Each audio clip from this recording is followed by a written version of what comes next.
Good evening, everyone, and welcome into DETV, a sports exclusive, a little NBA playoff update as we get through Game 1 over the weekend. Nick Alessandrini alongside Jason McCall. Jason's back with us after a travel weekend. Jason, great to have you back. How you feeling?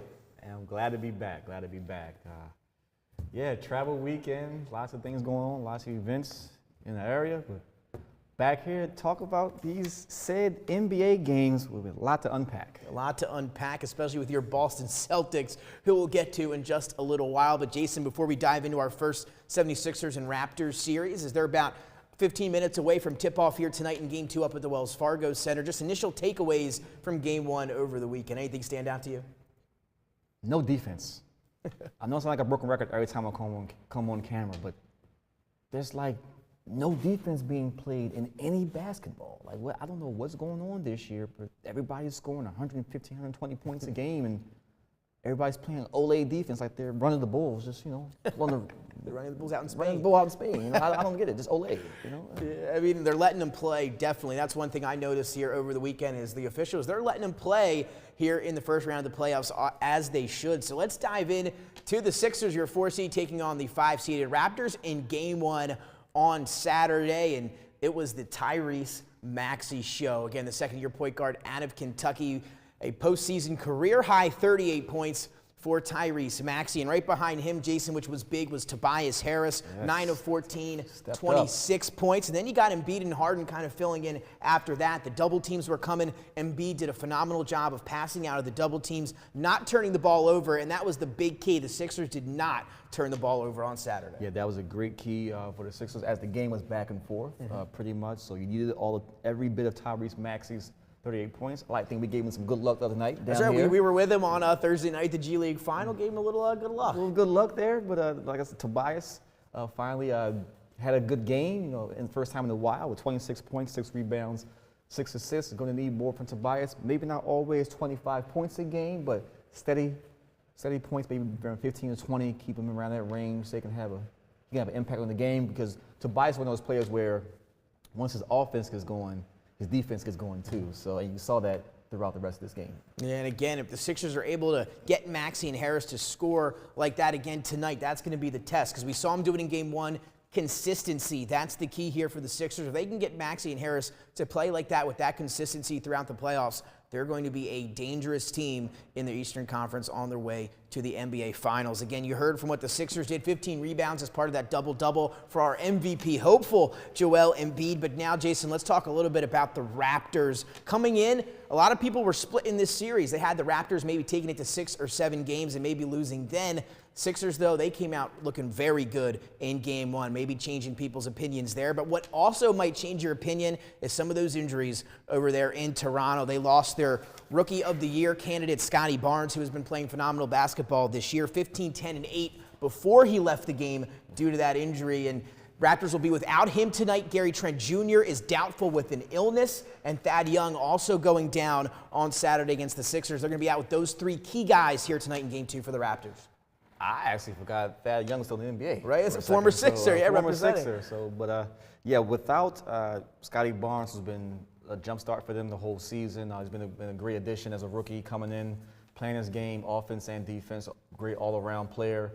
But without the scoring and toughness of Trent, it's going to be very hard to compete with this Sixers team at full throttle. So I see the Sixers going up 2-0 tonight. Yeah, I'm with you, Joe. I'm going to go with the Sixers here tonight as well.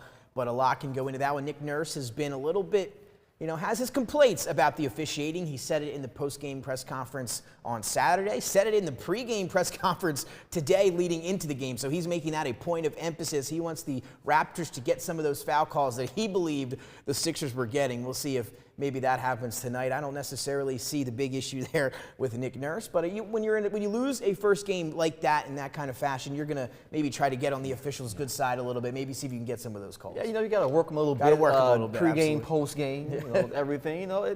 These are all tools of the trade. Every coach knows. Every coach does it. So you may see a few more calls tonight, but I don't believe, even with the calls, that without those 3 players and with the Sixers, again, we're talking about Maxey and Harris, meaning that we're not talking about Embiid and Harden. Yeah. So the Sixers won without their 2 key stars actually having decent games. James Harden went 6 for 17 and Embiid went 5 for 15. So that just proves the strength of the roster and the team. If you can win without your big guns really scoring, and then if they have good games tonight, it's lights out.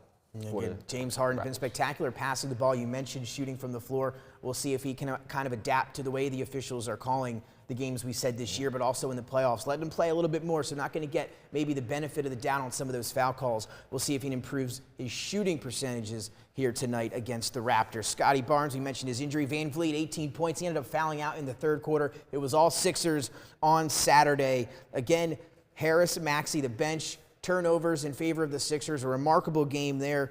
We'll see if they can ride that momentum, get Game 2 win here at home tonight with those injuries. They're on the right track. It should be the Sixers up 2-0 by the end of the night. That's all we can leave it there. Sixers 2-0. You can book it right now.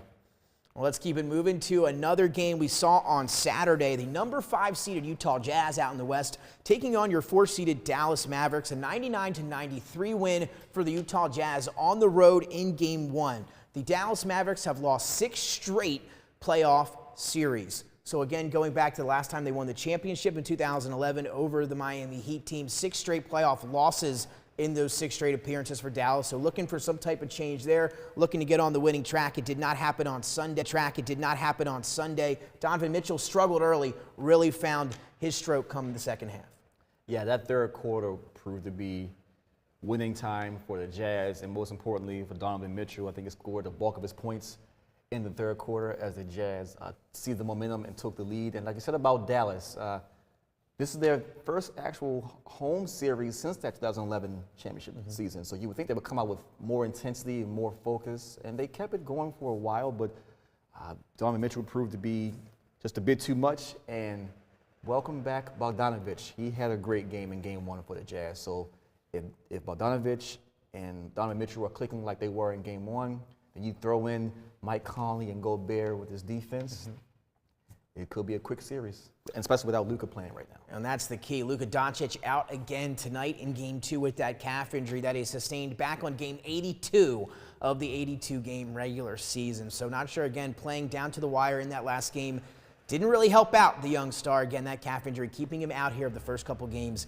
of this series. And we all know how tough it's going to be for the Mavericks to do it without their potential MVP candidate, almost averaging a triple-double in his career in the 10 playoff games that he has had to this point. Bogdanović, you mentioned it. He was the key, especially for me coming in. Donovan Mitchell was struggling in that first half, 1 from 9, just 2 points. They needed to get that scoring from elsewhere, and they did. Bogdanović, 11 of 20 on the night, 26 points, again, averaging 18 on the season. What a comeback it was for him, a big key. Michael Conley, 13. Rudy Gobert, 0 of 1 from the floor. He did have 5 points, but you know he's going to do it on the defensive end and rebounding. 17 boards for the big fella. Yeah, those 17 boards proved to be monumental for the game. It kept the momentum swings down, and that's what Gobert does. He may not always give you a bunch of points, but he will rebound, he will clog the paint, he will redirect shots and play excellent defense, and they needed all of that to beat the Mavericks. Even without Luka, they still only lost by 6, so they're a scrappy team. You're going to have to give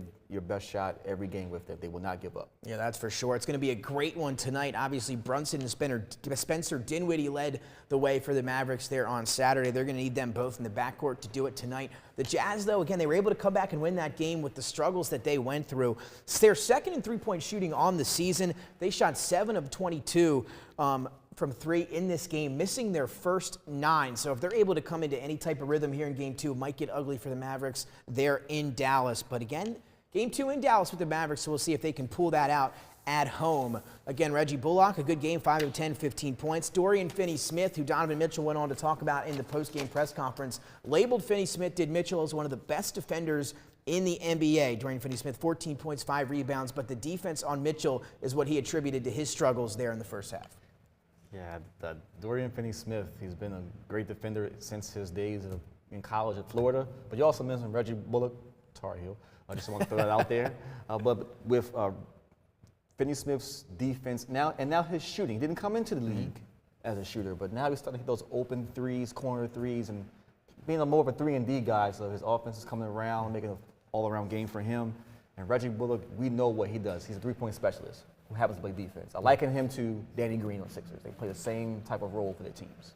Yeah, hit some big shots. They're going to need him to have another big game tonight. Bullock going to have to heat up from beyond the arc. Shooting percentages were basically even in that game one. 87% from the free throw line, though, for Utah. Dallas just 76% from the charity stripe. But the big news was the rebounding. Utah rebounded Dallas 53-34. 13 offensive rebounds for the Jazz, and that's that big man, Rudy Gobert, doing the damage there. So, Jason, I ask you this now quickly. Do the Mavericks have a shot without Luka Doncic in this series? Or say they go down 0-2, if he comes back for Game 3, do you give them a chance? No. No Luka, no series. Game, set, match. Luka is the engine. Luka is the focal point. Luka is the star. No Luka, no wins. They get swept. I'm with you there. I'm going, actually, though, I'll say the win tonight for sure. I'm going Jazz in 5. Maybe Luka comes back, maybe he doesn't. I'm going to give Dallas maybe able to steal one. But, again, can't go wrong with a sweep there as well. So now let's keep it going to the Western Conference in one of the better games on Saturday. Minnesota Timberwolves, fresh off that very emotional play-in win over the Clippers. They got the 2-seeded Memphis Grizzlies, and the Grizzlies, Jason, multiple people's picks as maybe a sleeper to make the NBA Finals in the West after the phenomenal regular season led by the MVP candidate Jamal Murray. Slow start for Memphis. Minnesota, they picked up right where they left off, and the Timberwolves get the win, 130-117. Jason, what did you see out of Minnesota on Saturday?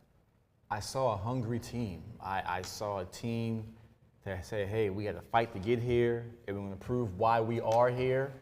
And that's what they did. I mean, you had a monster game from the former number one pick, Anthony Edwards, in his playoff debut with 36 points and 6 assists, and he set the tone for the team. Then you had Karl-Anthony Towns, Big Cat, following up with 29, and riding those two all the way through the game. I mean, an excellent defense, but just their scoring and the types of scoring, especially that monster jam that Big Cat had on the whole team. Did. Wow. You know, it was a good game. I mean, I don't think this is too much of a worry for Memphis, as sometimes you lose a game. Sometimes a wake-up call. But I still see Memphis winning this series. It may go a little bit longer than people expect now because of Minnesota's opening game win, so maybe 6 games instead of 5 or 4, as some people were predicting. But it's going to be a good series. It's going to be fast-paced, bunch of action, and this series here features a bunch of the league's brightest young stars today. So this is, if you want to have like a league pass type of series to watch, this would be it. Yeah, it's going to be a good one. I love that game on Saturday. Minnesota, who I told you to look out for in our preview show on Saturday morning, they get to win in Game 1. I'm going to switch it up. I think Minnesota wins the series. I'm going to give the Timberwolves to upset the Grizzlies at the 7-2 matchup. I'm going to take Minnesota again, maybe 6 or 7 games, but I will take the Timberwolves to advance. And how about Malik Beasley? 8 of 14, 23 points for him. He had struggled a little bit coming in, down year after everything that went on with him. Able to pour in 23 in that game and in the win there. You look over at the Grizzlies, Jason, Jamal Murray, 8 of 18, 16 of his 32 points came at the free throw line. So he was able to get to the charity stripe. We'll see if he can do that again this week. Towns, big game. Desmond Bane, 6 of 15. Dylan Brooks, 7 of 14. We talked a little about him before we went on. He can give you that game in and game out. But Bane, 6 of 15, and Jaren Jackson Jr., 4 of 13. That's kind of where it hurt Memphis offensively. Yeah, and you're never going to see Steven Adams have a scoreless game again. In 23 minutes. That almost never happens to Steven Adams. He'll get a couple putbacks or something. So Memphis, you know what to correct. You know, you have to get Steven Adams involved early, pick and roll, the action, maybe with him and Brooks or him and Morant. And Jaren Jackson just has to keep shooting. You know, he's a great defender. He rebounds. He has an all-around game, can shoot the three. He just has to really just play his game and calm down. And that's where I kind of see he's still a young player, a very good player, and I think they got in his head a little bit in that game, some frustration on some of those foul calls. He kind of lost it out of his own head in that one, but you're right, he'll be able to regroup. I look for him to have a better game. You mentioned Steven Adams, 3 points, 3 assists, no points, or 3 rebounds, 3 assists, no points in 24 minutes. Brandon Clark looked way better off the bench for Memphis. He had 13 on 6 of 7 and 12 rebounds, so a double-double for Brandon Clark off the bench. We'll see if you see more of him maybe as the series progresses. But quickly, before we move on, what does Memphis got to do to get back in this series? I'm looking at the stats here. Free throw percentage, 74%. You want to win a playoff game, it has to be at least above 80. And Minnesota at 89%. And then shoot 25% from 3. No one's going to win the game shooting like that. Minnesota No 40. one. And again, No when you're one. facing a team No like one. Minnesota, they've got some offensive firepower. Anthony Edwards also saying today he believes he's the best defender in the NBA as well. So a lot of things going for the Minnesota He's Timberwolves a walking as soundbite. well. He's He is a walking some of the best interviews I've soundbite. ever seen. Some of the best stuff For I've ever sure. seen. He's a walking soundbite. You never know what you're going to get out of it. Again, Anthony Edwards, #1 pick of the draft a few years ago. So again, Anthony Edwards turning into a star before our very eyes. He has Minnesota up 1-0 on the Memphis Grizzlies out west in that series. And let's head now, we'll stick in the west to the 3 seed, the Golden State Warriors, taking on the 6-seeded Denver Nuggets. And it was all Warriors, 123-107. And we were talking about this as well, Jason. It was a pool party there on Saturday night. It was a pool party. Looks like the Warriors have added yet another splash brother, Jordan Poole. 9 for 13 from the field, 5 for 7 from three-point range, ended with 30 points. He was steady and often for the Warriors. So a pool party indeed, and Nuggets got a little bit wet there during the game. Yes, they did. They got splashed. And Steph Curry, interesting here, coming off the bench in the playoffs. Steve Kerr said he wanted to keep the momentum going. They won the last 5 regular season games with Jordan Poole out there in the starting lineup. They said, why not? We'll bring Steph off the bench. It worked out to perfection there, Jason. They get the win over Denver. But how long can you keep that going with Steph Curry coming off the bench, even though you saw the success it had on Saturday night? I think for this series, you can probably get away with it, maybe another game or two. Just make sure Steph is fully reacclimated from his injury, things of that nature. But going forward, if they do move on to the next series, he has to start. But again, just looking at what we're seeing here, the first time that the big three of Golden State has played together in 3 seasons. Yeah, how about it? It was fun to watch too. It was kind of an exciting, cool experience again. Having not seen those 3 guys play together since 2019, and they looked good. They look just like time stopped. That's right. Time stopped a few years, just insert them back here in 2022, and they looked good. Again, maybe a little inversion of that death lineup they had a few years ago with Iguodala. Now they got Jordan Poole to insert there. 30 for the young fellas you talked about. Great performance with the pool party from Jordan Poole. Again, just 11 minutes together did those 3 guys play, Klay, Steph, and Draymond. You talked about it being the first time since 2019 in the playoffs. Just 11 minutes all year combined. Those 3 were on together on the floor at the same time. So how about they? You're able to shake the dust off like it wasn't even there on Saturday. I mean, it really is incredible. When you're a team that can win that, multiple NBA titles, you kind of just, can click for you a little bit quicker than other spots. Andrew Wiggins, 6 of 11, 16 points. Draymond Green, to me, was the X factor. I loved what I saw out of Draymond Green, obviously not scoring the basketball, though he went 5 of 7 for 12 points, which is something you might not see out of Draymond on a regular basis. 12, 6, and 9. It was the way he defended Jokic, the way he ran the offense. Great passing. It looked like 2019. Listen, 12 points from Draymond is like 30 from anybody else. Let's just be honest. Draymond's not there to score. He's there to facilitate. He's there to run the offense so you can have Klay and Steph come off of curls. And he's got to play defense, and he's the vocal leader of the team. We know that Steph and Klay are the actual faces and the voices on the camera, but when it comes to being on the court, it's Draymond's team. Yeah, and it showed. What a performance by the Warriors. Let's talk a little bit about the Nuggets, though. Steph had 16 on 5 of 13 shooting. Jokic, 12 of 25, 25 points, 10 rebounds, and 6 assists. Will Barton was the second man on Denver with 24. He was 10 of 18. And then Nashawn Bones-Highland, 10 points off the bench to lead the bench scoring for Denver. The Delaware native, again, he'll get more and more invested in this series, I believe, as it goes forward, because they are going to need someone to score the basketball if they have a shot to beat Golden State. Yeah, Bones is going to have to be the third scorer if the Nuggets want any chance to win. He's that important of a piece this early in his career for Denver. Jokic had his typical game, typical MVP numbers. Will Barton gave a surprising 24, but Will has been a very streaky player his whole career. He's either hot or he's not. So they can ride him being hot. They can stay in these games and maybe steal a game or two. But I think Bones will be the X factor, and hopefully if Jamal Murray possibly comes back this series, that could change the tide as well. And that's the big question. Jamal Murray is said to have been practicing full 5-on-5s with the team for the last 2 weeks, though unable to be cleared to play. Again, something going on there. We're not sure if it's the training staff holding him out again for the last, but he's been actively in 5-on-5 scrimmages at practice for the past 2 weeks, but has not made the clearance to get onto the game floor just yet. Also no Michael Porter Jr. He's obviously out the injury, so 2 of the most talented scorers in Denver unable to play so far in this series with Golden State. So, Jason, are the Nuggets going to be able to make any adjustments? Are they have a shot at this series, or is it all Golden State? And if so, if you're going Warriors, which is what I'm going to do, I'm going to go Warriors in 5. Ooh. How far can... Let's talk about that. Okay, let's talk about it. I don't think it's Warriors in 5. I think the series goes at least 6 games because with Denver, you can't teach size, and that's what they have a lot of. And they have the guards that can actually match the guard play. But can they score? They can score. It's just one game.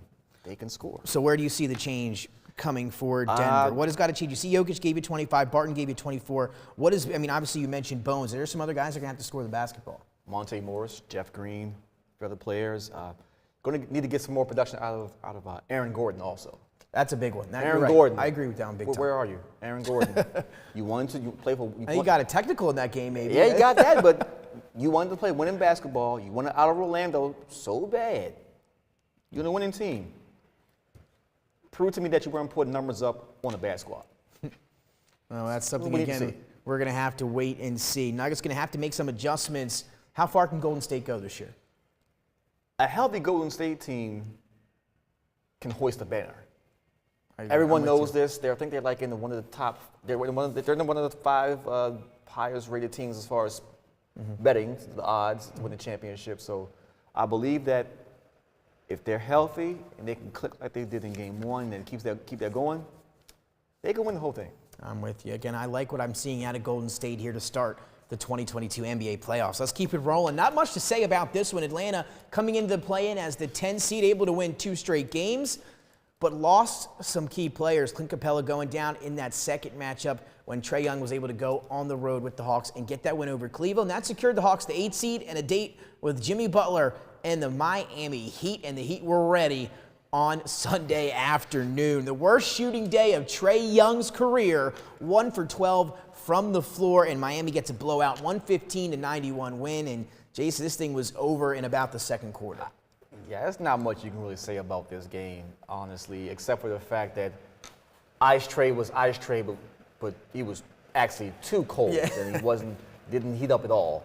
And that was the story of the game. The three-point shooting for the Hawks was abysmal. It was non-existent. And when Trae can't score, when he doesn't get off, then the defense can clamp down on the other 4 players on the court, and you saw that's what happened. Miami's defense was impeccable throughout this game. But let's think about it. Miami's #1 seed in the Eastern Conference for a reason, and the Hawks are on the 8th seed for a reason. And this game really showed why it's a 1 seed versus an 8 seed in this series. And I agree with you. And coming into that one, that was maybe not the message either. A lot of people like the Hawks. I do think the loss of Clint Capella goes a little bit underrated. I think without him, they really took a beating inside, especially with John Collins already out, though he was able to give him, 15 to 20 minutes yesterday, but his first game back since, I believe, March 11th. So they've got nothing going for the Hawks inside. And you talked about Miami. They're the 1 seed, but I feel like they're not getting the respect maybe they deserve at the top of the Eastern Conference. How do you feel about that? Is Miami being a little bit disrespected this year? What did Rodney Dangerfield say? No respect. No respect. And they are the Rodney Dangerfield team of the NBA. They aren't getting any respect. They've been right in the thick of things the past 3 or 4 seasons, not just this year, but again this year, adding P.J. Tucker and Kyle Lowry and able to retool around the young players with Hero and Adebayo and still keeping Butler in the mix. And you see that Pat Riley culture with Coach Eric Spoelstra there. Great coach. Coming back again, they're #1 seed. Yes, they are the most disrespected team in the NBA, and they are playing like that right now. They looked fantastic. Eric Spoelstra, again, maybe doesn't get the credit he necessarily deserves either. Great coach in the league for such a long time. You mentioned three-point percentage, 47.5 for Miami, 27.5 for the Atlanta Hawks, and that's not going to get it done, especially with a team like Atlanta. How about Duncan Robinson off the bench? Franchise playoff record for Miami, 8 threes. He went 8 of 9 from the floor, able to finish with 27 points. P.J. Tucker coming over. The defense was there. That's what you expect out of him, the emotion. The defense also gave him 16, 4 for 4 from beyond the arc. If they continue to play like this, they're going to be a tough out. If P.J. Tucker scores in any game, you have a chance to win. Because, again, another guy who's more known for his defense and his outside shooting is sketchy at best. Yeah, he's a corner 3 and get hot, then do that. Exactly, but for the most part, he's out there to defend. He's out there to rattle you. He's out there to get in the top players on the other team and then inside their head, and then they'll get them off their game. But with him shooting 4 from 3-point range, You're going to win a lot of games if he's going perfect from the three-point line. And again, I thought that was a big loss for Milwaukee. Obviously, they didn't want to give him the money he thought he wanted for another contract this year. Miami able to scoop him up, and he's doing big things down there in South Beach. We'll see how this series goes, but I think it's going to be all Miami. I may even go 4 or 5. What do you think? I mean, Capella being hurt to me. I mean, I would say get your brooms ready now. Sweet, there you have it. I don't see, even with Trey having a big game or two, the Heat are just too tough. The Heat have too many weapons.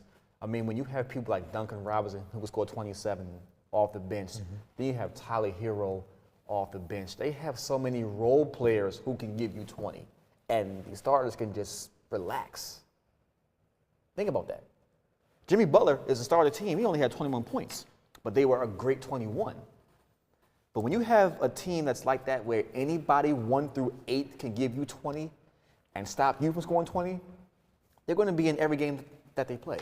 And again, you pair that with Eric Spoelstra, Kyle Lowry, who's been there, done that in the playoffs.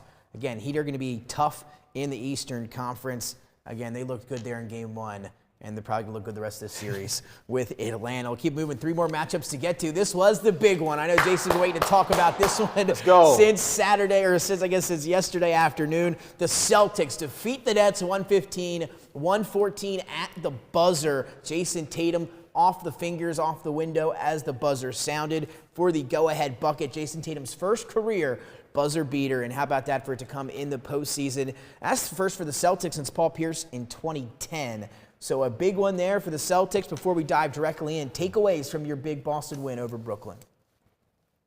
They got to play defense in the fourth quarter.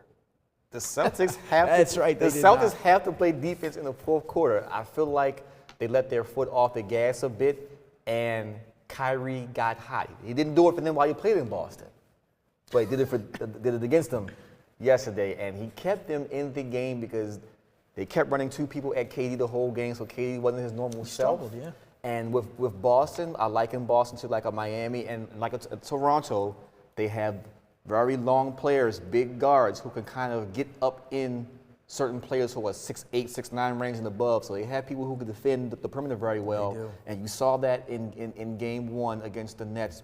But Kyrie's handle and ability to break down any defense is what almost won them the game in Game 1. He was phenomenal. 18 points in the third quarter, 39 overall. It was a Kyrie Irving show. It really was. It was a Kyrie Irving game for sure. If you heard him after the, in the post-game press conference, a little frustrated with everything, especially what's going on with him and the fans out in Boston. But the Celtics got the last laugh on Sunday. Jaylen Brown added 23, 5, and 3. How about Al Horford, 20 and 15?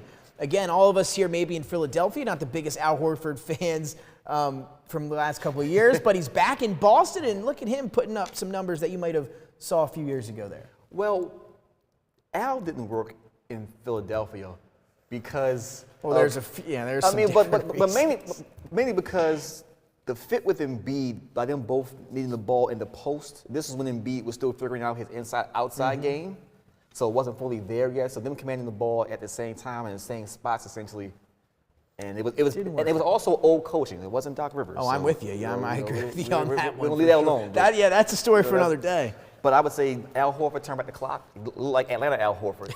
All-star, and he is just steadying the ship until Robert Williams comes back healthy. Sometime in this series, he's expected to come back, but that was a vintage Al Horford game, maybe 2010, 2011 Al Horford. Yeah. So I don't know if he has another game like that in him, but 20 and 15, good numbers. Those are good numbers. Help the Celtics to that 1-point victory. Again, if the Celtics can get a couple more wins, maybe before they get Robert Williams back, that would be big for Boston. Again, if you haven't been watching the Celtics all year long, Robert Williams does make a pretty good difference. But they are the 2 seed for a reason. Exactly. Again, some of the best teams in both offensive and defensive efficiency. The Celtics' second half of the year was truly remarkable. You can't even put it into words statistically how good they were in the second half of this season. That's how they got the 2 seed. They were the 10 seed, I believe, back in December or October when the season first started. What a finish for the Celtics, and they get Game 1 win over the Brooklyn Nets. Before we continue into the next game, Jason here, 39 from Kyrie, 23 from Kevin Durant. Seth Curry struggling. He finished with 9. Dragic and Claxton off the bench combined for 27, 14, and 13. But Durant and Kyrie kind of did their thing. Durant struggled a little bit. If you're the Nets, it's been reported today, Ben Simmons should be playing in the next week. For what? So they just said that before we went on the air. The update came out. He's going to be active next week for Brooklyn. One, how does that affect the series? And two, does that give what is Brooklyn going to have to do to win this series? Ben who? I mean, I'm with you. I don't even think they should bring him back. I'm sorry, Ben who? Who are we talking about? We're talking about Ben Simmons like he's come back as Steph Curry or something. It's Ben Simmons. Again, if you're seeing the Nets fans on Twitter and social media, they're ready for Ben 10, if you will, his new nickname. Now he's wearing number Ben 10. Yeah. They're ready for him. I mean, Yeah, everybody's excited in Ben 10, Brooklyn, you know, but they don't know what we know here in Philadelphia. I will say this.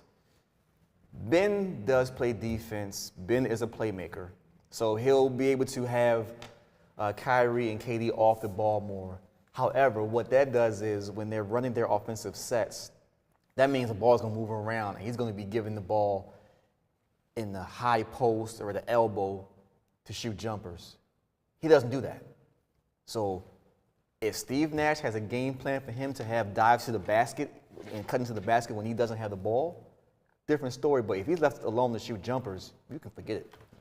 I mean, they're going to have to leave him in that dunk spot, maybe underneath the basket. That's the only way you're going to see him on offense. It is interesting that comes out the day after that 1-point loss yesterday to Boston. I think they're trying to maybe give the team a little bit of a spark, maybe mentally, maybe emotionally, saying, hey, I don't think they like the way they looked yesterday as an organization. I think they think now that it's going to be tough to beat Boston. They can't stop anybody. And that's what I think. They can't stop anybody. And I think now that kind of made them make this move in their own head that bringing Simmons back would be a good idea. I'm still in the same boat we were in last week. I disagree. I think bringing him back would do nothing but hinder Brooklyn's chances here in the playoffs. We'll see again who's right about that in the next week or so, it seems. So look for Ben Simmons to maybe make his debut in Brooklyn in the playoffs next week. Celtics lead that series 1-0. We're jumping to the Bucks and the Bulls, number 3 versus number 6, out in the East in a game that had the largest spread potentially coming in for a game. Didn't end that way as it was all Bucks early. But how about the Bulls dealing with those injuries? Again, no Lonzo Ball. Caruso banged up. That was his first game back. Vucevic is banged up. Zach LaVine is banged up.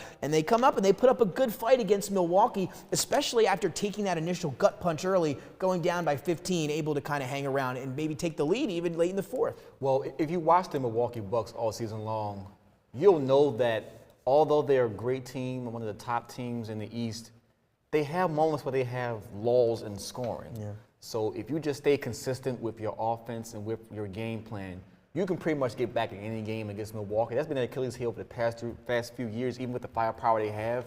They kind of go through 4 or 5 minute droughts each game, and they let teams back in it. But when you have the best player in the world, yes, I said it, when you have the best player in the world and the Greek freak, Giannis Antetokounmpo, you're going to stay in any game. But with the flow that he has with himself and Drew Holiday and Chris Middleton, it was great. And then you see that you have Brook Lopez with 7 for 14, 18 points. He's back from missing most of the year. I think he's that missing ingredient if they want to repeat as a champion, but not jump ahead. This is only one game right now, but the Bulls are going to make this an interesting series. I don't think it's going to be a wash or a sweep or anything like most people thought initially going into game 1. And I was impressed, with the Bulls, their ability to hang around and fight like that. We talked about shooting percentages. Those 3 stars that they had going in that game, they didn't shoot the ball well at all, and they were still able to somehow find a way to hang around. You look at Vucevic, 9 of 27. He did have 24 points, but 9 of 27 from the floor. DeRozan, 6 of 25 from the floor. And then Zach LaVine, the third member there, 6 of 19. Those 3 combined for 21 for 71 from the floor, and they still were able to hang around. I'm not sure how. Will they be able to continue that? Again, I'm not necessarily sure they will. I've got the Bucks in 5. But I think every game's going to be a battle. Like you said, I think they're going to push them to the limit here. Check out this stats from Milwaukee. They came out on fire there at home, 54%, 14 of 26 in the first quarter. And then they made just 34.5% the rest of the game. They had an equal number of turnovers and baskets in the second half at 14 apiece. That's one of the most, or maybe the worst second half they've had all year long. All year long. They couldn't buy a basket in the third and fourth quarter. I mean, I saw a lot of missed open threes. I saw Vucevic maybe miss 3 threes in a row from the top of the key at three-point line. I'm like, he makes those in his sleep, and he's missing those. But I think that the key to keeping them in game 1 was Alex Caruso. He is the glue guy for that team. Defensively, he plays so excellent well. defense, and he can score, and he was doing a lot of that in the third and fourth quarter, and he kept him in it. And then until because DeRozan is such an efficient scorer, he will not go 6 for 25 again from the field. DeRozan, mid-range king, normally goes 17 for 25, maybe missing 6 or 7 shots a game, not 19. So that won't happen again. Yeah, again, Giannis, big game for him, 27 and 16. And that's what stood out to me. Whenever Giannis would leave the floor, as we see when Embiid leaves the floor for the Sixers, it was a different ball game. That's when the Bulls were able to go on the run. Bulls took the lead with 5 minutes and 50 seconds to go in the ball game. Bucks responded with an 8-0 run. That's what got them the win. And you look at turnovers, Milwaukee 21, Chicago just 11. So there's a big difference there. Milwaukee's still able to get the win. Let's talk about Chris Middleton before we move on quickly. Obviously, when Giannis goes off the floor, we see how much that affects that team with him on the bench. Middleton, we saw what he did last year. Phenomenal scoring in the playoffs. Was an absolute killer. They win the title. This year in the regular season was a little bit different. He wasn't as good as he was last year. People said just wait to the playoffs. We'll see how he does. Struggled in game one. What do you expect to see out of Chris Middleton, and how bad do they need him? Well, Middleton has a target on his back. I mean, he's had it for the past 3 years. He is second fiddle to the Greek Freak, and they know that when the Greek Freak comes off the court, it becomes Chris Middleton's show, and he has to be himself. I mean, he's been here. He's not new to this. He's true to this. NBA champion. He averages 20-something points a game anyway for his career. So he just has to play his game, and he was just cold in game one. But when you're the defending champions, you don't rely on just 2 players. And the steadiness of Drew Holiday, along with Brook Lopez coming back, being healthy and playing, helped them secure the game 1 victory. Bucks in 4? No, I don't think Bucks in 4, maybe 5. 5? I'm going Bucks in 5 as well. To the last series, and it was a performance for the best team with the best record in the NBA. That was the Phoenix Suns. They take down the New Orleans Pelicans 110-99. The Pelicans fresh off a few play-in wins to earn that 8 seed in the West. Chris Paul, 19 of his 30 points came in the fourth quarter. It was all Suns early. Pelicans made a run late in the ballgame. Chris Paul made a run himself to end the ballgame. Phoenix gets the win. They're 48-0 now after leading through 3 quarters. Again, they got off to a great start. Chris Paul, 37 and 10, almost a 30-point triple-double. Devin Booker, 25 points, 8 assists. DeAndre Ayton, 21 points, 9 rebounds, but big on the defensive end, Jason, 4 blocks. He was anchoring the middle. Yeah, but I'll even go, his 21 points were huge. Yeah, absolutely. I mean, Ayton doesn't get the respect he deserves as one of the premier big men in this league. He can score, he can rebound, he can pass, he can defend. He's really a 5-tool player as a center. So when his offense gets going, he's going to play excellent defense regardless, but when his offense gets going, it's lights out. It's normally lights out anyway with this Phoenix team because they're just too loaded at every position. But with Ayton and Booker and the ageless wonder who is CP3, the movement as I call him, 19 points in the fourth quarter, who's going to stop that? He looks fantastic. Again, a little bit of a revenge tour after losing that championship to Milwaukee last year in the finals. He's still looking for that first ring, and this might be his best opportunity to get it this year with the Phoenix Suns. What a performance in the regular season. What a game 1 start for Phoenix. Cam Johnson, I thought he was great as well off the bench, 13 points, 5 rebounds. I know you're a Cam Johnson fan. I've always liked Cam Johnson. I thought he looked really good in that game for the Suns. Mikal Bridges, 4 of 9, 11 points, 5 rebounds. But also, again, he's your leading candidate for Defensive Player of the Year. That's what he does best, and that was on full display as well. C.J. McCollum held the 9 of 25 from the floor, did give him 25, 8, and 6. Valanciunas, 18 points, 25 rebounds. Brandon Ingram struggled shooting the ball, 6 of 17. Also was able to finish with 18. What did you see out of the Pelicans? Nothing. This is what I expected. I mean, without anybody there really to – C.J. McCollum's a great player, but – he's one man. He's a small guard. Brandon Ingram, he's 6'9", 6'10", but he's small, frame-wise. And without Zion and without anybody else really to help carry the load, New Orleans, they've had a great season by getting to the playoffs, but this is going to be over in 4. I'm with you. I'm taking Suns in 4. Willie Green, though, what a job he's done. Great job. In year 1. He should be in the running for Coach of the Year. I agree. If he's not, he should be. I agree with you. Former 76er, spent the last 2 years as the lead assistant for Phoenix with Monty Williams, so a little bit of an interesting matchup with him and his former head coach. And again, doing a great job over there. Phoenix outshot New Orleans 54% to 38%. Obviously a big difference there, but the rebounding, it got interesting. Phoenix was out-rebounded by the Pelicans 55 to 35, as you're going to see some of the highlights here. 25 offensive rebounds for New Orleans, but not close to being enough. I mean, when you miss a lot of shots and you get your own misses, you're going to out-rebound the other team. That's really all it was for me. I mean, if the rebounding really mattered, then this score would be different from what it was. Now, normally it does, so we're not going to gloss over the fact, but the Pelicans missed a lot of shots and got a lot of rebounds, and that's how the number was able to be the way it was. Again, Phoenix up 17 there. That was when the Pelicans were able to go on a little bit of a run before Chris Paul was able to close it out himself in that fourth quarter. Again, Suns are up 1-0. I'm taking the Suns in 4. Suns in 4. Get the broomstick. Sweep out in Phoenix over the New Orleans Pelicans. The Pelicans, though, on the rise. They've got a nice young squad with McCollum, Ingram, and hopefully Zion Williamson will be making his return next year. Of course, led by Willie Green. It's a bright future there down in New Orleans. It is, but if Zion can just keep his weight off. That's the big thing. I look at Zion how we looked at Charles Barkley earlier in his career in Philadelphia.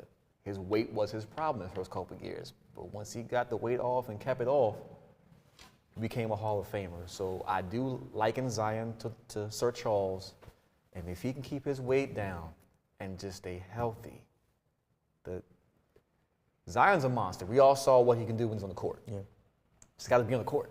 Got to be on the court. The best ability is availability. Absolutely right. So we'll see if Zion can get back out there. And, you know, speaking of Charles Barkley, he said the big turning point for him was when Moses Malone said, Charles, you're too fat. Exactly right. You're fat. Get in shape. And then Moses said I was fat and sloppy, went home and cried. And, you know, and look at him now, right? Hall of Famer. So, again, maybe it's going to take something from one of his teammates to maybe get Zion on the right track. But, again, Pelicans go down to the Suns. So there's your game 1 of the playoff recap. Sixers are underway currently as we speak right now. You'll be back with us here again on Thursday and Saturday. We'll recap some more NBA playoff action, but 3 great games on tonight. Again, it starts with the Sixers. They're on now. Jazz and Mavericks at 8:30, and then the late cap with the Warriors and the Nuggets. So for Nick Alessandrini, Jason McCall, and Dennis Pritchett, we will see you next time here on DETV Sports. Go Sixers.